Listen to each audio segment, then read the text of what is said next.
everyone, I am Arpita Shukla and you are watching Crux of Law Academy. आज हम बात करेंगे section 17 के एक्सेप्शन की।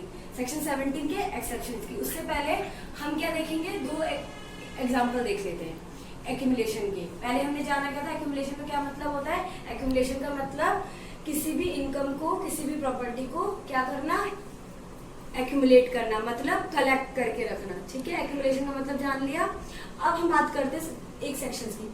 एक एग्जांपल लेते हैं। ए ने प्रॉपर्टी ट्रांसफर करी बी को 1960 में और कहा मैं जब तक जिंदा हूँ तब तक जो इस प्रॉपर्टी से इनकम जनरेट होगी उसको तुम एक्यूमुलेट कर लेना 1990 तक। ठीक है, 1990 तक ये जो इनकम होगी प्रॉपर्टी में वो मुझे मिलेगी, एक्यूमुलेट करके तुम मुझे देना। और लेकिन इसमें क्या होता है, जो ए होता है, जो ट्रांसफरर होता है, वो कब मर जाता है, वो 1985 में ही मर जाता है। कब मर जाता है, 1985 में। अब वो मर गया, कितना टाइम पीरियड में, 25 साल के अंदर मर गया।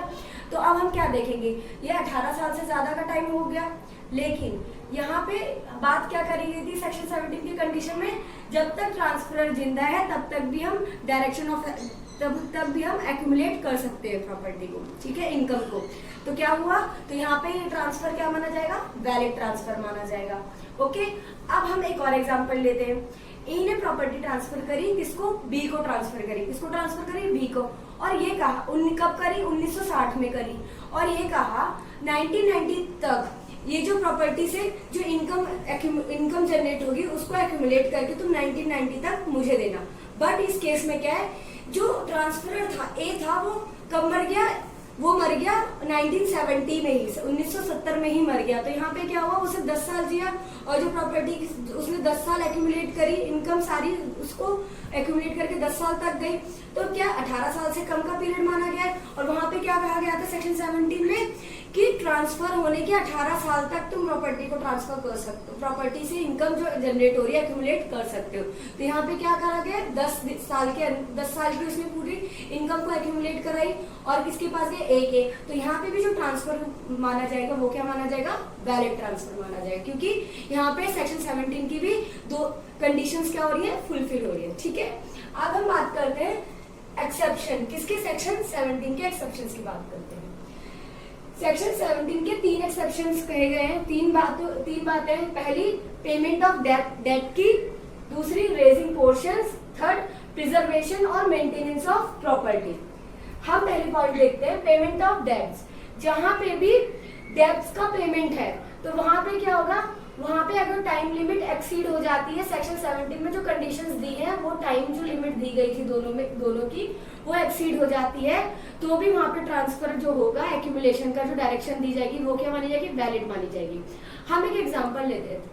ए ने बी को प्रॉपर्टी, ए ने बी से उधार लिए कुछ रुपए, ठीक है, फिर और उधार लेने के बाद कुछ टाइम बाद ए ने प्रॉपर्टी ट्रांसफर करी सी को, ट्रांसफर के गिफ्ट दी और कहा सी से कि जो इस इनकम मैंने बी से उधार लिए हैं, तो जो भी मैंने प्रॉपर्टी तुम्हें दी है उसमें से जो भी इनकम जनरेट होगी, जो तो उस इनकम को तुम एक्यूमुलेट करके सी को बी को देते चले जाना जब तक मेरा की उधार कंप्लीट ना हो जाए, उधार जो मैंने उससे लिया था वो पूरा फुलफिल ना हो जाए, वो पूरे पैसे के पैसे मैं उसको दे ना दूं। ठीक है, तो इसमें क्या है, जब तक उस प्रॉपर्टी में जब तक बी का पूरा उधार खत्म ना हो जाए, चाहे ए मर भी जाएगा, तब तक जो भी हमारा टाइम पीरियड है जो एक्सीड भी हो रहा है, 18 साल से ज्यादा भी हो रहा है और या ए मर भी जा रहा है, उसके बाद भी जो सी है वो उधार देगा। जब तक उधार पूरा कंप्लीट ना हो जाए, पूरा खत्म ना हो जाए, तब तक जो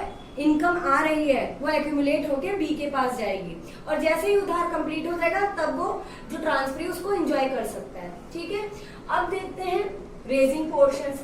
रेजिंग पोर्शंस का मतलब है जो ट्रांसफरर है, कुछ प्रॉपर्टीज जो हमने जो ट्रांसफरर है वो जो प्रॉपर्टी में से एक्यूमुलेट करता है, जो इनकम को एक्यूमुलेट करवाता है, किसके बेनिफिट के लिए, चिल्ड्रंस के बेनिफिट के लिए या रिमोट इश्यूज के लिए, मतलब रिमोट इशू मतलब ग्रैंड चिल्ड्रंस के लिए, ग्रैंड चिल्ड्रंस के लिए, अगर इनके बेनिफिट के लिए एक्यूमुलेट कराता है इनकम, तो भी वहां पे अगर टाइम पीरियड एक्सीड हो जाता है, जो दो कंडीशन है सेक्शन 17 में वो एक्सीड हो जाती हैं, तो भी वहां पे एक्यूमुलेशन को क्या माना जाएगा, वैलिड माना जाएगा। ओके, अब देखते हैं थर्ड पॉइंट, प्रिजर्वेशन और मेंटेनेंस ऑफ प्रॉपर्टी। प्रॉपर्टी, अगर कोई भी प्रॉपर्टी को मेंटेन करने के लिए या प्रिजर्व करने के लिए हम कोई इनकम एक्यूमुलेट करते हैं तो भी वहां पे क्या होगा, जब टाइम पीरियड अगर हमारा एक्सीड हो जाता है, टाइम पीरियड हमारा एक्सीड हो जाता है तो भी वहां पे वो जो टाइम पीरियड एक्सीड होने के बावजूद भी जो एक्यूमुलेशन होगी जो वो क्या होगी, इनवैलिड नहीं मानी जाएगी, वो भी मानी जाएगी वैलिड मानी जाएगी। ओके, क्या बात करी थी हमने, हम ये भी देखे अगर कोई भी ट्रांसफर हमारा हो रहा है उसमें कोई भी इनकम जो जनरेट हो रही है वो एक्सीड हो जाती है कुछ इन पॉइंट्स के अंदर, अगर वो आ जाती है तो वहां पे वो ट्रांसफर क्या हो जाएगा, वैलिड माना जाएगा, इनकम जो जनरेट होगी जो एक्यूमुलेशन होगा वैलिड माना जाएगा। बट अगर इनके अलावा और कोई बात होती है तो वहां पे वो जो एक्यूमुलेशन है, जो इनकम जनरेट हुई थी, एक्यूमुलेशन जो हुआ था वो वॉइड माना जाएगा। ओके, तो हमने सेक्शन 17 को समझ लिया।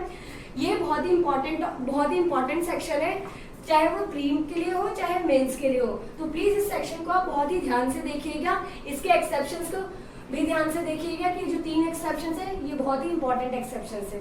ओके, अब बात करते हैं हम सेक्शन 18 की, जो कहता है transfer in perpetuity for benefit of public.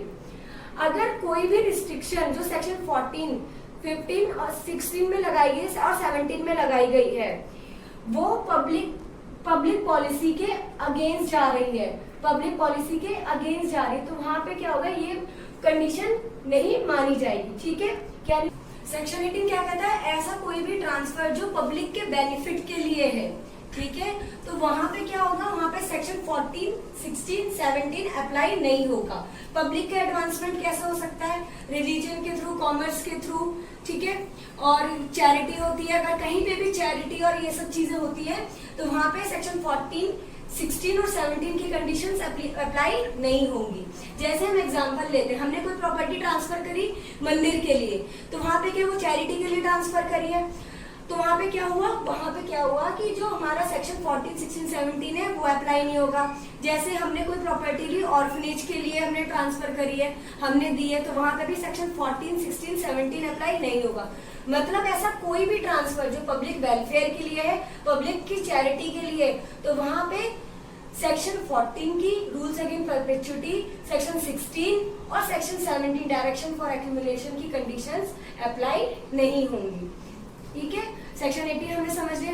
I hope आपको सेक्शन 17 और 18 समझ में आ गया होगा, सेक्शन 17 के एक्सेप्शंस आपको समझ में आ गई होगी। सो प्लीज अगर आपको हमारी वीडियो पसंद आई है तो please like and subscribe my channel. Thank you so much.